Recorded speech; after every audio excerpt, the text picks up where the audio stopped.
The massive Vorthak warships cut through Earth's atmosphere like silver daggers, their hulls gleaming against the morning sun over Busan's bustling harbor. Each vessel stretched nearly a kilometer long, bristling with neural transmission arrays. That had reduced entire civilizations to mindless servants within hours. Commander Keyleth stood on his flagship's bridge, tentacles writhing with anticipation as he gazed down at the unsuspecting human settlement below. 47 worlds have fallen before our neural dominance technology, Keyleth announced to his crew, his voice echoing through the ship's bioluminescent corridors. The crystalline hives of Nexus Prime lasted 12 minutes. The warrior clans. Hov Zephyr lasted 8. These soft-bodied humans will break in half that time. The bridge erupted in chittering approval from his officers. Their translucent bodies pulsed with excitement as they prepared the psychic weaponry that had made the Vorthak Empire the most feared force in 3 galaxies. Massive neural amplifiers hummed to life, channeling the collective consciousness of 1,000 alien minds into a focused beam of mental domination. "Target the marketplace district," Keyleth commanded, pointing a clawed appendage at the holographic display showing hundreds of humans going about their morning routines. "Begin with the neural dominance field at 60% intensity. We'll observe their surrender before proceeding to full planetary subjugation," the weapon discharged with a sound like thunder mixed with whispers, sending invisible waves of psychic energy cascading down toward the busy Korean port town. On the ship's sensors, the aliens watched as the mental control field enveloped their first victims. Down at the harbor, fisherman Jinho was hauling in his morning catch when the psychic wave struck him. For a moment, his weathered hands froze on the nets. Then he turned to his longtime friend Minho, who was sorting through a bucket of fresh mackerel, and said with remarkable calm, "Yeah, there's some weird voice in my head trying to tell me what to do." Minho didn't even look up from his fish. "Tell it to wait in line. My wife's been doing that for 30 years and she still has to make an appointment." Back on the alien ship, Commander Keyleth's primary eyes bulged in disbelief. The neural interface specialist, a spindly creature with multiple heads, frantically checked the readings. "Sir, the human is receiving our commands perfectly. Brainwave patterns show complete neural penetration. But he's ignoring us." "Impossible," Keyleth hissed. "Increase the signal strength. Force compliance." The psychic pressure intensified, but Jinho simply continued his work, occasionally pausing to mutter, Yeah, kneel before your empire. I heard you the first time. Let me finish this net first." Meanwhile, across the narrow street lined with traditional Korean shops, elderly shopkeeper Sunhee was opening her store for the day when the alien voice invaded her mind. The commanding psychic presence demanded immediate submission to the Vorthak Empire. Sunhee adjusted her glasses, looked at the towering stacks of inventory around her small shop, and began lecturing the alien consciousness as if it were a misbehaving grandchild. "Listen here, space creature," she said firmly while counting packages of dried seaweed. "I don't know what kind of empire you're running, but in my shop, everyone helps with the work. You want to control my mind? Fine, but you're going to help me count this inventory first.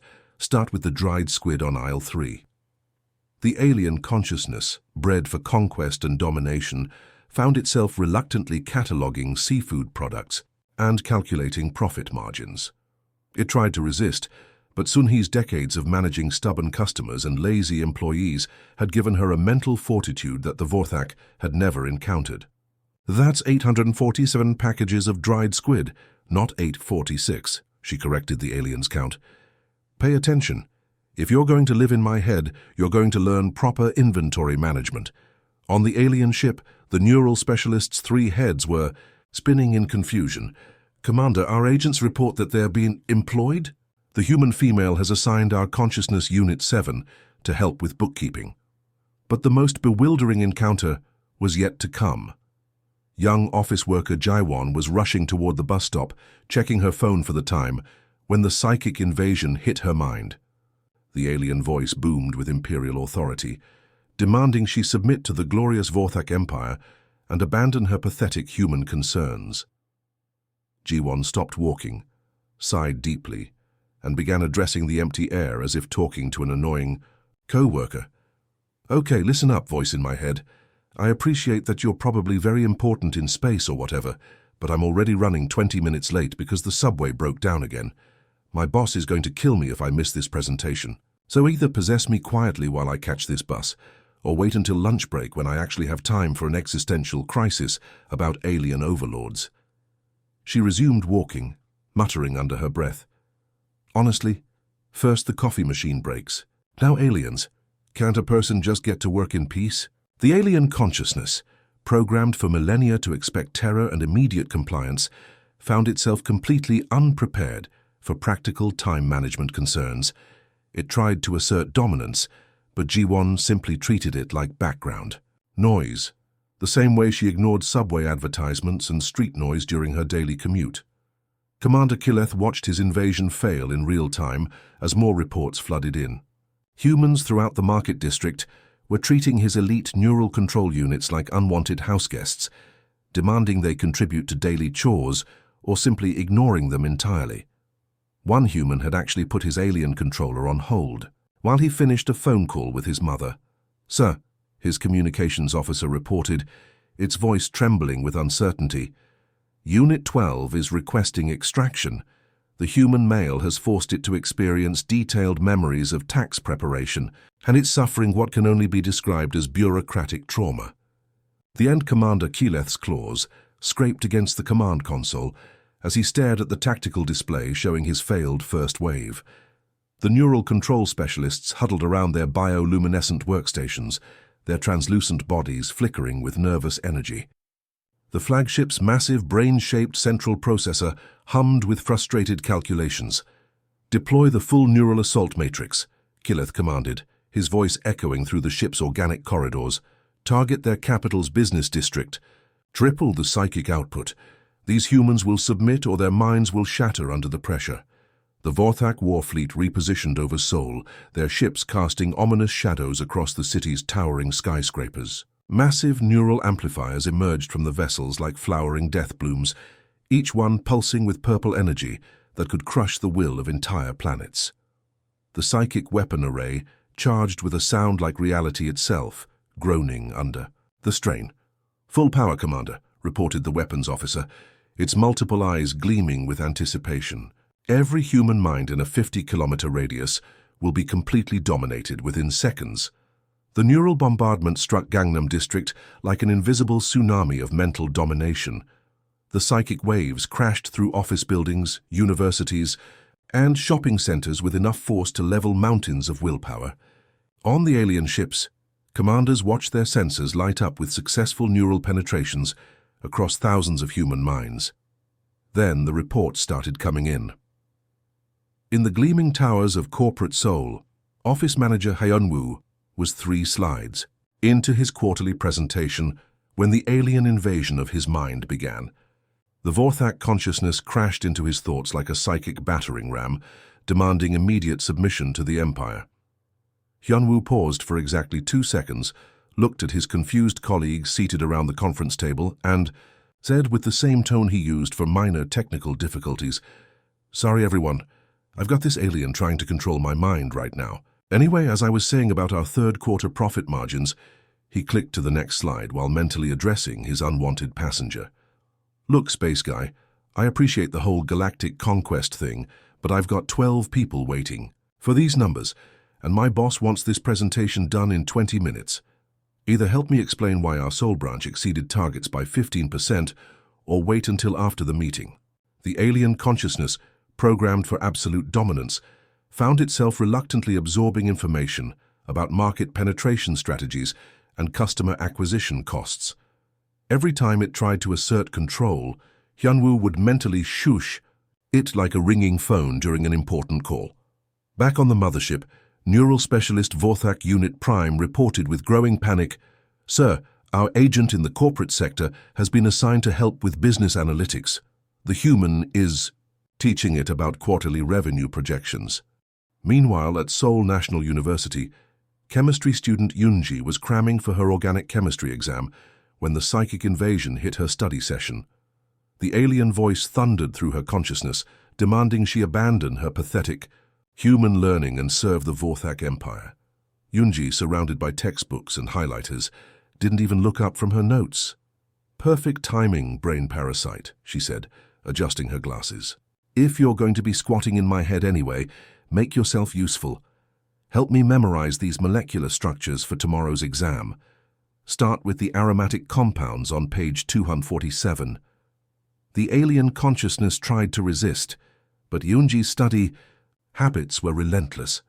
She mentally force-fed it chemical formulas, reaction mechanisms, and bonding theories with the same intensity she used to cram before finals. The alien found itself inadvertently learning about carbon chains and electron configurations. No, that's completely wrong," Yunji corrected when the alien tried to process benzene rings. "Pay attention. If you're going to inhabit my brain, you need to understand basic organic chemistry. Now, what happens when we add a methyl group to the aromatic ring?" The alien consciousness, designed to crush civilizations, whimpered as it struggled with homework assignments. Across the city, cafe owner Seokmin was grinding coffee beans when his alien controller arrived with typical Vorthak bombast. Instead of cowering, Seokmin paused his work and began negotiating like he was dealing with a difficult landlord. "Hold up there, tentacle brain," he said, wiping his hands on his apron. "You want to use my consciousness? That's prime real estate you're talking about.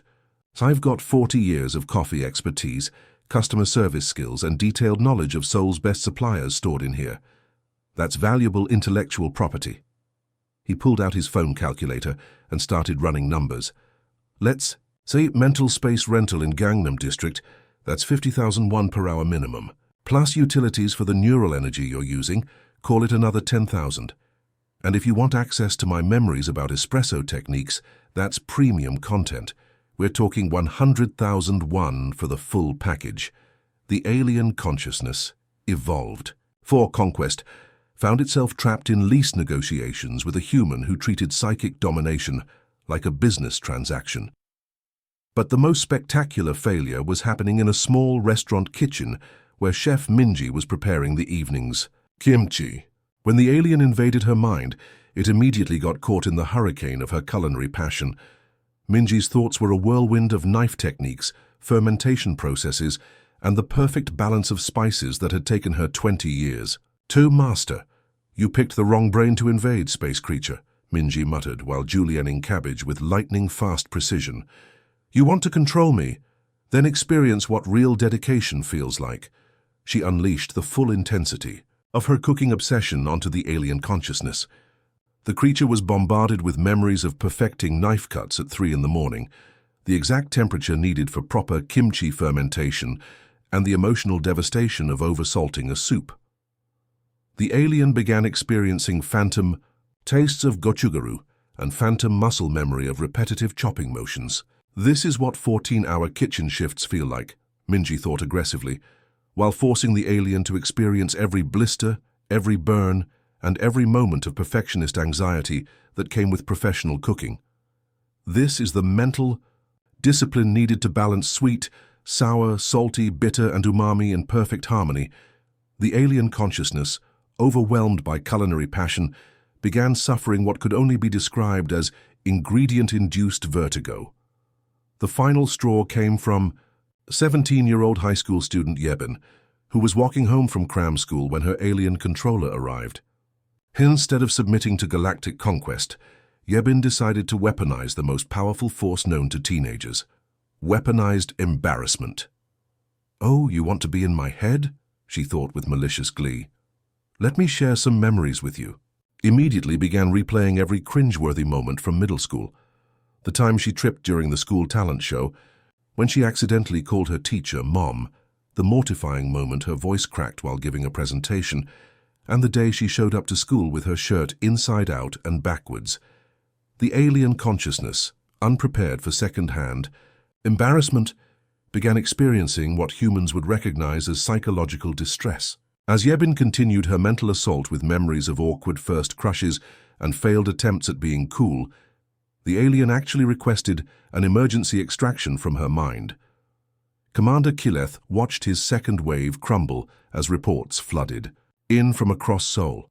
His elite neural control units were being treated like unwanted roommates, study partners, business associates, and therapy patients. One agent had apparently learned to make coffee and was refusing to leave until it mastered latte art. The Vorthak command ship's war room buzzed with frustrated energy as Commander Keyleth paced between the glowing neural analysis stations. His officers, their translucent bodies flickering with agitation, monitored the chaotic reports streaming in from their failed invasion attempts. The ship's massive organic brain, pulsing with bioluminescent patterns, processed data faster than ever before, yet somehow the humans remained unconquered. "We need intelligence," Keyleth declared, his clawed appendages clicking against the command console. "Deploy Research Commander Nexith with a full cultural analysis unit. These humans have some unknown defense mechanism. Study their civilization, find their weaknesses, then we crush them completely." Research Commander Nexith, a specialized intelligence gatherer whose neural tendrils could process entire civilizations' worth of information in hours, eagerly accepted the mission. His ship, equipped with the most advanced cultural analysis arrays in 3 galaxies, positioned itself over Seoul's tech district, where millions of data streams flowed through fiber optic cables and wireless networks. "I'll penetrate their global information network through a local technology expert," Nexith reported, scanning the bustling streets below. "Their primitive internet should reveal every cultural weakness within the day." The target was tech blogger Dong Yun, who spent his days reviewing the latest smartphones and explaining complex technology to his online followers. His apartment was a maze of gadgets, cables, and multiple monitors displaying various social media feeds. When Nexith's consciousness invaded his mind, the alien immediately gained access to humanity's entire digital ecosystem. The results were catastrophic. Within the first 10 minutes, Nexith encountered something called memes, and his advanced alien intellect became trapped, trying to understand why humans found pictures of cats with misspelled text hilarious. His consciousness, designed to process complex military strategies and decode civilizational structures, became overwhelmed by an endless stream of viral videos, social media posts, and trending hashtags. "Commander Nexith, report," Keyleth's voice crackled through the neural communication array after 3 hours of silence. "Sir," Nexith's reply came slowly, confused. "Have you seen this thing called Baby Shark?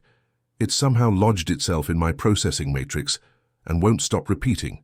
Also, humans have this concept called K-pop that may be too powerful for our species to comprehend.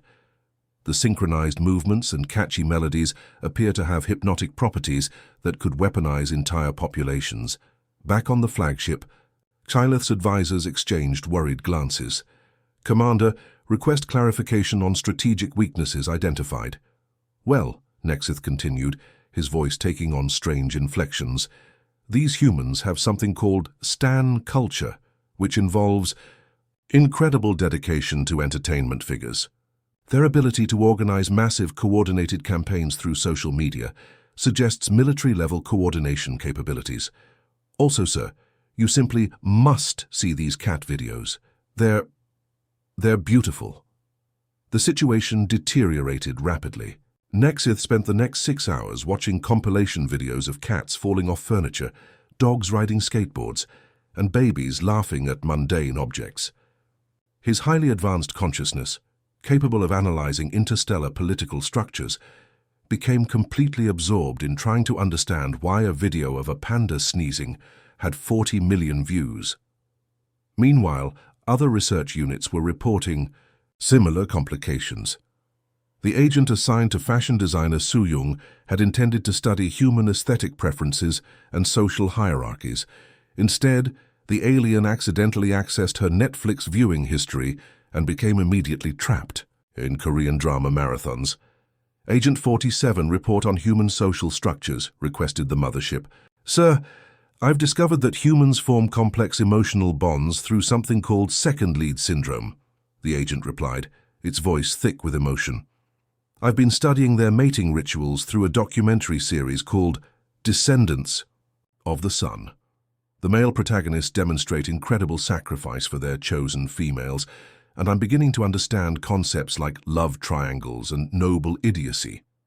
Sir, I think I'm emotionally compromised. The female lead just discovered. The male lead might die in the explosion, and I need to know if they end up together.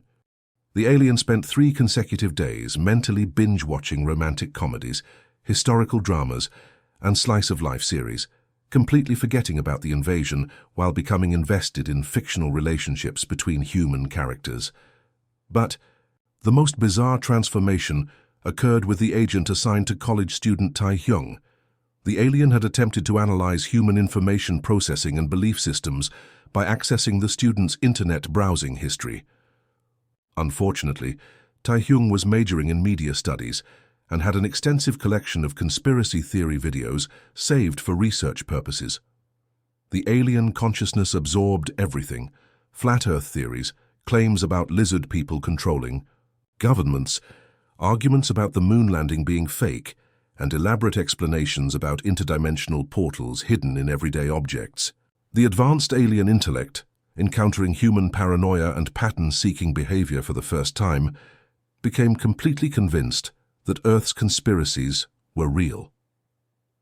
"Commander Kileth," the agent reported during the evening briefing, "I've discovered the truth about this invasion. We're not really here.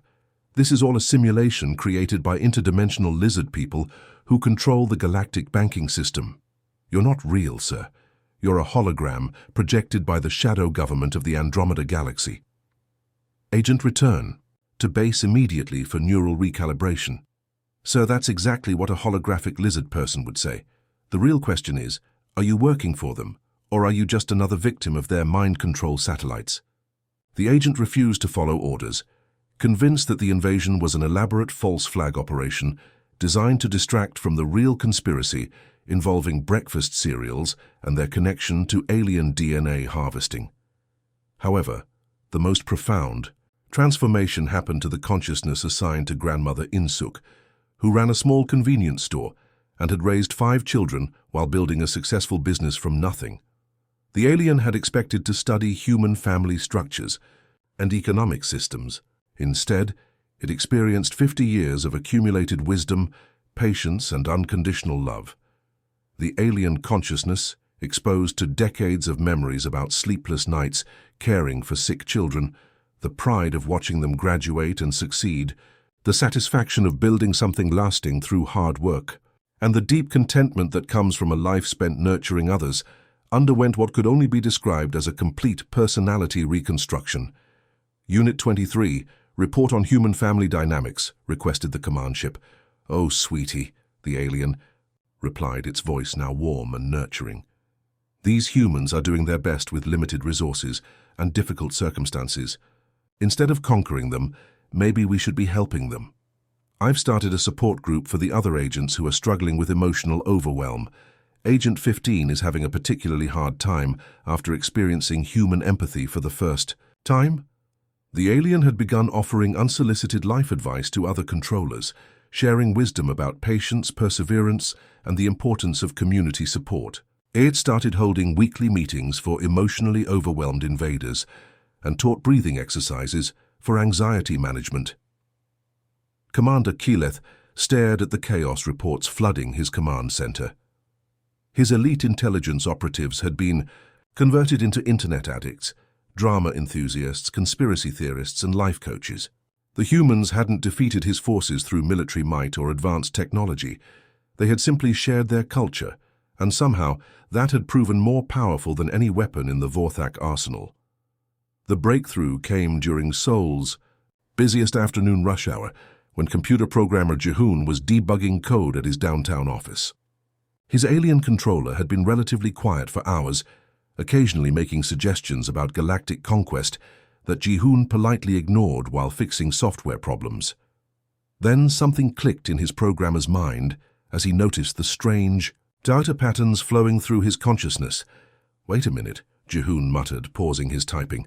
"This psychic connection, it's basically a two-way data stream, isn't it?" His fingers flew across the keyboard as he began analyzing the neural link like any other network connection. Years of working with servers, databases, and cloud computing had taught him to recognize data pathways, and this alien mind control was just another form of information transfer, one that apparently worked both ways. Hey, space buddy, Jehoon addressed his alien passenger. Let me show you something interesting about human culture. Before the alien consciousness could respond, Jehoon unleashed a carefully prepared data packet containing every K-pop music, video ever produced, complete with high-definition choreography, multilingual lyrics and fan-made compilation videos spanning 2 decades of Korean pop culture. The information rocketed through the psychic connection like a digital tsunami, carrying with it the synchronized dance moves of hundreds of idol groups, catchy hooks that had conquered global charts, and the unstoppable energy of millions of devoted fans. The effect on the Vorthak command ship was immediate and catastrophic. Commander Kileth was reviewing tactical reports when his ship's organic neural network suddenly began pulsing with unfamiliar rhythms. The massive bioluminescent brain that controlled their navigation systems started flashing in synchronized patterns, and across the bridge, alien operators began unconsciously swaying to beats that had somehow infected their collective consciousness. "What's happening to our systems?" Kileth demanded, as his tactical officer began performing what appeared to be finger hearts while reviewing sensor data.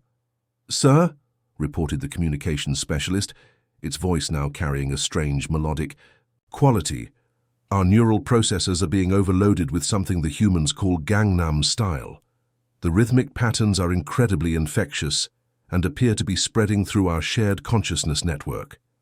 Throughout the ship, Vorthak, crew members found themselves humming melodies they'd never heard before. The weapon systems began charging and discharging in rhythm to Dynamite by BTS, while the navigation array calculated hyperspace jumps in time with DDU-Do by Blackpink. The ship's artificial gravity fluctuated with the beat drops, causing several alien officers to involuntarily bounce in their stations. "Commander," the chief technician reported, its usually monotone voice now peppered with excitement, "I've discovered something called fan chants that appear to be a form of coordinated human battle cry. Should we add them to our psychological warfare database?" Meanwhile, back on Earth, other humans were discovering their own ways to weaponize the psychic connection. Meditation instructor Sumin had spent years teaching people to control their thoughts and emotions, and she quickly realized that her alien passenger was completely unprepared for human emotional intensity. "You want to experience human consciousness?" Sumin asked her alien controller during her evening meditation session. "Let me show you what our emotions really feel like." She guided the alien consciousness through a carefully curated journey, say of human feeling, starting with videos of soldiers returning home to surprise their families. The alien, accustomed to the cold efficiency of galactic conquest, was completely overwhelmed by the raw joy of children seeing their parents for the first time in months, the tears of spouses reunited after dangerous deployments, and the pure love radiating from families brought back together. The alien consciousness spent the entire day experiencing emotional whiplash as Suman exposed it to the full spectrum of human feeling, the heartbreak of sad movies, the triumph of underdog sports victories, the nostalgia of childhood memories, and the overwhelming beauty of sunsets over the Han River. By evening, the alien was emotionally exhausted and kept randomly crying while trying to file invasion reports at Mai. The local fitness center, gym trainer Wu Jin took a different approach with his alien passenger. The consciousness had been commenting disparagingly on human physical limitations, so Wu Jin decided to give it a full-body workout experience from the inside. "You think humans are weak?" Wu Jin grinned while setting up for his evening training session. "Let me introduce you to something called high-intensity interval training." He began with a brutal series of burpees, forcing his alien controller to experience every muscle burn, every gasping breath, and every moment of physical exhaustion that came with pushing the human body to its limits. The alien consciousness, used to existing in purely mental space, was completely unprepared for the sensation of lactic acid buildup and cardiovascular stress.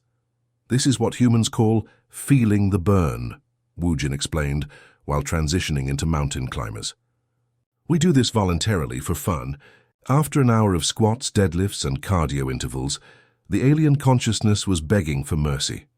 It couldn't understand why humans would deliberately subject themselves to such physical torture, and by the end of the workout, it was requesting immediate extraction from what it described as the most hostile environment in the galaxy. But perhaps the most effective human resistance came from elementary school teacher Heyun, who decided to give her alien controller the full experience of teaching 6-year-olds. The alien had arrived with typical Vorthak arrogance, dismissing human offspring as irrelevant to galactic conquest. Heyun was about to prove how wrong that assumption was. "Today we're learning about colors," Heyun announced to her class of 20 energetic first graders, while her alien passenger observed through her consciousness. What followed was 8 hours of controlled chaos that tested the limits of any sentient being's patience. The alien experienced finger-painting disasters that somehow got paint on the ceiling, juice box explosions that created sticky disasters requiring immediate cleanup, and an endless stream of questions that defied logic and sanity. "Teacher, why is the sky blue?" asked little Minjun during art time. "Teacher, do aliens have pets?" wondered Soyeon while covered in glitter. "Teacher, if I eat too many carrots, will I turn orange like a carrot?" inquired Jaewon with complete seriousness. The alien consciousness, designed for processing complex military strategies, found itself completely overwhelmed by the chaotic energy of children who could ask 17 follow-up questions about every simple answer. By lunchtime, it was experiencing what could only be described as educational shell shock. The final breaking point came from street food vendor Kyung-soo, whose lunch rush represented the ultimate stress test for any consciousness. When the noon office crowd descended on his small cart like a hungry tsunami, the alien passenger got to experience customer service at its most intense. "2 bulgogi bowls, extra spicy," shouted one customer, while 3 others waited impatiently behind him. "Make that 3 bowls and hurry up," demanded another office worker, checking her watch frantically. The alien consciousness experienced the full pressure of serving 200 hungry customers in under 2 hours. The physical strain of constant motion, the mental juggling of multiple orders, the social pressure of keeping everyone happy, and the economic stress of calculating prices while cooking at maximum speed. By the end of rush hour, the alien had developed what could only be described as customer service PTSD. It was found later that evening attending one of Grandmother In-suk's support group meetings for emotionally overwhelmed invaders, sharing its trauma with other aliens who had discovered that human daily life was far more challenging than galactic warfare. Commander Keyleth watched his invasion force crumble from within as report after report came in of agents requesting therapy, early retirement, or transfer to less stressful galaxies.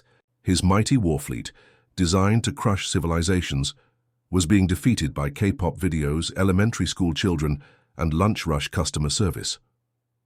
The morning sun cast long shadows across the Vorthak command ship as Commander Keyleth stared at the most bizarre military report in galactic history. His flagship, designed to coordinate the conquest of entire star systems, had become something resembling an interstellar therapy center. The bioluminescent corridors, once echoing with the sounds of war preparations, now buzzed with aliens discussing their feelings and sharing human recipes. "Sir," his lieutenant approached nervously, its translucent body flickering with embarrassment, "we have another situation report from the surface teams." Keyleth's claws clicked impatiently against his command console. "Let me guess. More agents requesting extraction due to emotional trauma." "Actually, sir, it's worse than that. The troops are requesting extended shore leave on Earth. Commander Nexith has started something called a YouTube channel about alien-human friendship and has gained over 2 million subscribers in 3 days. Research Unit 7 has enrolled in Korean language classes at Seoul National University, and our entire 3rd Fleet has gone missing. We found them at a fried chicken restaurant in Hongdae, claiming they're conducting culinary research." The Buell, massive organic brain controlling the ship, pulsed with confused patterns as more reports flooded in. Through the neural network, Keyleth could sense the chaos spreading throughout his invasion force. His most elite warriors were teaching yoga classes, his intelligence specialists were learning to play Korean traditional instruments, and his weapons, experts were apparently competing in something called Korean barbecue cook-offs. Down in Gangnam District, Barista Ji-yeon was closing her coffee shop when her alien passenger made an unexpected announcement. Over the past 3 weeks, the alien consciousness had become fascinated with the art of coffee making, learning every detail about bean roasting, milk steaming, and the precise timing needed for the perfect espresso shot. Human Ji-yeon, the alien communicated through their mental link, I have mastered your beverage creation techniques and wish to establish a fusion establishment serving what I call interdimensional lattes. You want to open a coffee shop? Ji-yeon asked, wiping down the espresso machine. Indeed, I have developed recipes combining Earth coffee with flavor profiles from 17 different planets. The Andromedan vanilla essence pairs excellently with Colombian beans, and the crystallized sugar from the Zephyr Nebula creates a remarkable caramel finish. I refuse to return to the fleet until this culinary vision is realized. Meanwhile, in a quiet Seoul apartment, retired history teacher Myung-soo was sharing stories about Korea's journey through colonization, war, and rapid modernization with his alien passenger. What had started as casual conversation had evolved into something much deeper. You see, Myung-soo explained while showing old photographs, our country was devastated just 70 years ago. But look at us now.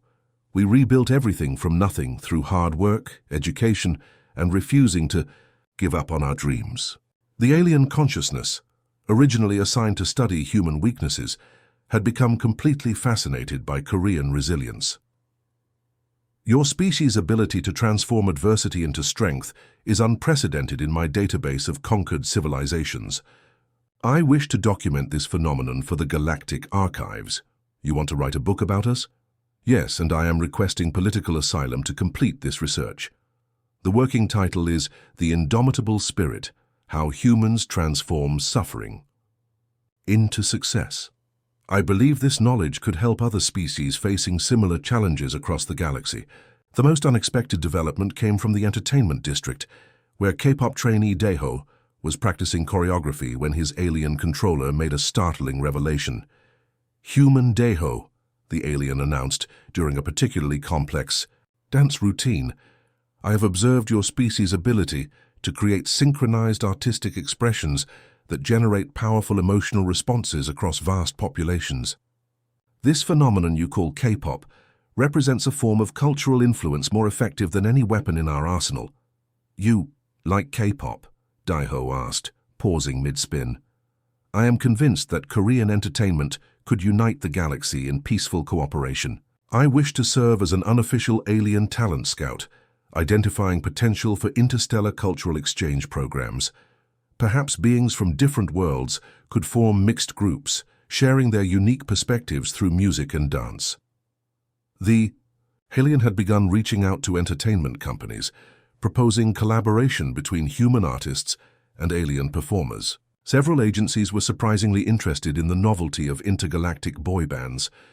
Back on the mothership, Commander Keyleth found himself facing the most unprecedented military crisis in Vorthak history. His invasion force hadn't been defeated. They had been culturally absorbed. The humans hadn't fought back with weapons or technology. They had simply shared their daily lives, and somehow that had proven more powerful than centuries of military conquest. Sir, his communications officer reported, we're receiving formal requests from 47 different agent teams. They want to establish permanent residence on Earth for various reasons, studying human emotional intelligence, learning traditional crafts, opening restaurants, teaching meditation techniques, and something called pursuing their dreams of becoming Korean drama actors. The situation reached its peak when a delegation of humans approached the mothership, requesting a formal meeting. Leading the group was Grandmother In-suk, whose alien passenger had become the unofficial therapist for emotionally overwhelmed invaders. Commander Keyleth, In-suk said through the ship's translation systems, our alien friends seem to be having some adjustment difficulties. Instead of conquest, perhaps we could arrange a proper cultural exchange program. What followed were the strangest negotiations in galactic history. Commander Keyleth, trained in military strategy and interstellar warfare, found himself discussing semester schedules, housing arrangements, and student visa requirements with a group of humans who treated the situation like they were planning a study abroad program. We propose converting your fleet into the galaxy's first interspecies university, explained Seoul National University's International Relations professor. Your people can serve as life coaches and stress management consultants. They seem to have learned quite a bit about emotional regulation from us. In return, we'll teach classes on customer service, work-life balance, family dynamics, and advanced kimchi fermentation techniques. The alien commanders, still present in human minds throughout Seoul, unanimously supported the proposal. They had discovered that human daily life was far more complex and challenging than galactic conquest, and they wanted to learn more about how humans manage to maintain optimism despite constant stress, build meaningful relationships despite busy schedules, and find joy in simple pleasures like shared meals and funny videos. 6 months later, the Vorthak High Command received Commander Killeth's final report, Conquest Mission Unsuccessful. However, have discovered civilization with superior emotional intelligence and stress management capabilities. Earth humans possess advanced techniques for maintaining mental health, building community resilience, and creating happiness from limited resources. Request permission to establish permanent cultural embassy and educational exchange program. Also, please send additional ships. The waiting list for Korean language immersion programs now extends 6 months, and we have requests from 12 other species who heard about our life coaching services. The humans have taught us that there are more effective ways to influence the galaxy than conquest. Apparently, sharing really good food and entertaining music videos works much better. Recommend immediate policy revision for all future contact with advanced civilizations. The invasion fleet became the galaxy's most successful cultural exchange program, with former conquerors working as interstellar life coaches while learning the ancient human arts of finding balance, building community, and making the perfect cup of coffee. The end.